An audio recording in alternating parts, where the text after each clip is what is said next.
ছোট ছোট করে কাটবো।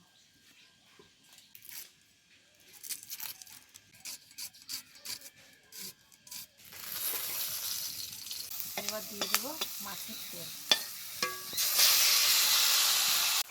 দেখো মাছের তেল চচ্চড়ি একদম রেডি। এবার নামিয়ে নেব।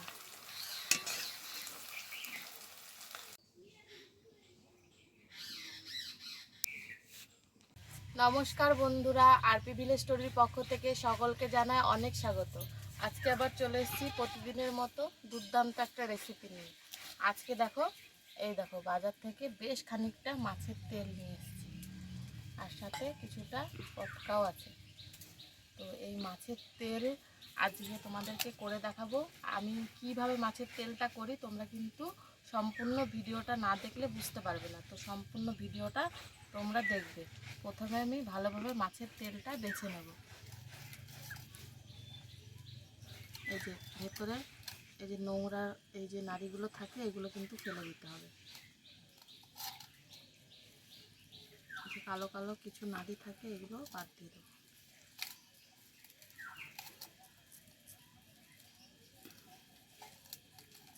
এগুলোর মধ্যে যেগুলো মাছে খায় সেই খাবারগুলো থাকে।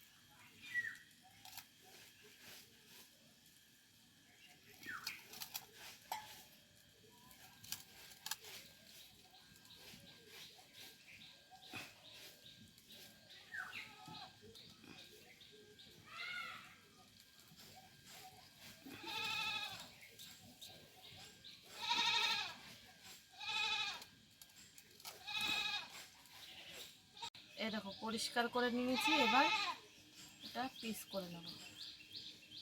এই যে এরকম করে পিস করে রেখে দেবো।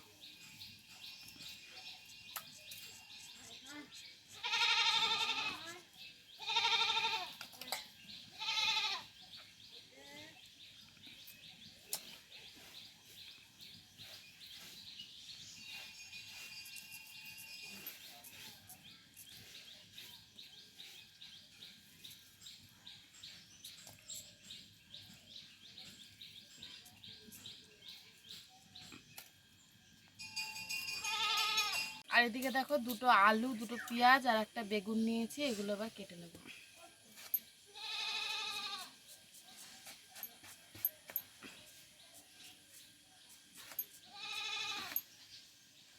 এরকম ছোট ছোট করে কাটবো।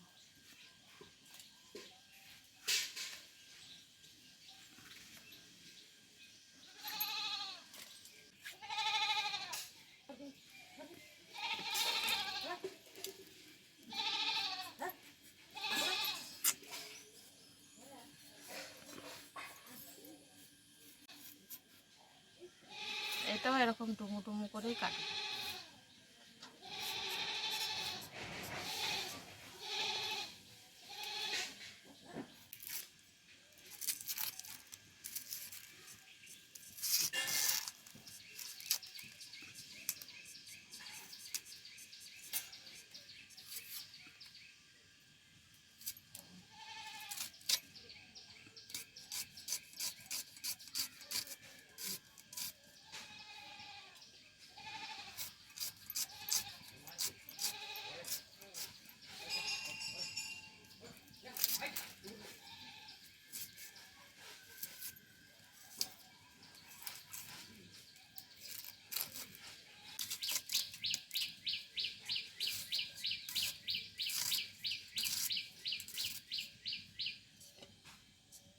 সব কিছু ধুয়ে কেটে পরিষ্কার করে নিয়ে চলে এসেছি।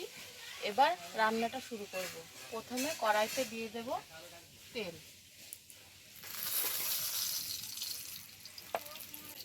এবার তেলের ওপর ফোড়ন দেব। ফোড়নে দেব জিরে আর শুকনো লঙ্কা। একটু ফোড়নটাকে ভেজে নেব। তারপরে কেটে রাখা আলুটা দিয়ে দেবো। আলুটা দিয়ে খুব ভালোভাবে ভেজে নিতে হবে।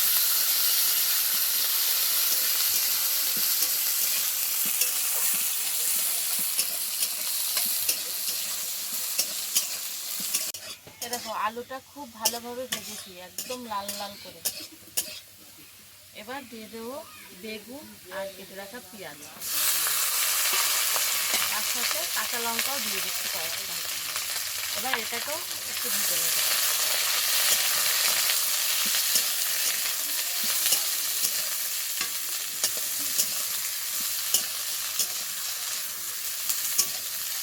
একটু ভাজা ভাজা করে নিয়েছি সব কিছু দিয়ে। এবার দিয়ে দেবো পরিমাণ মতো নুন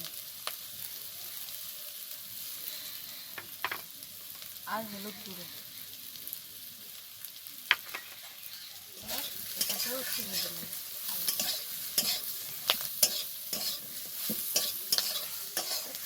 এবার দিয়ে দেবো মাছের তেল।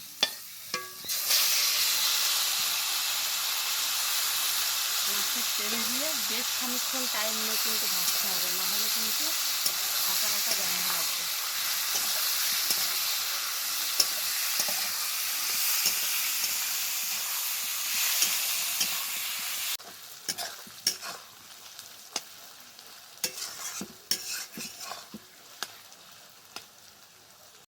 এরকম মাছের তেল চচ্চড়ি একদম রেডি। এবার নামিয়ে নেব।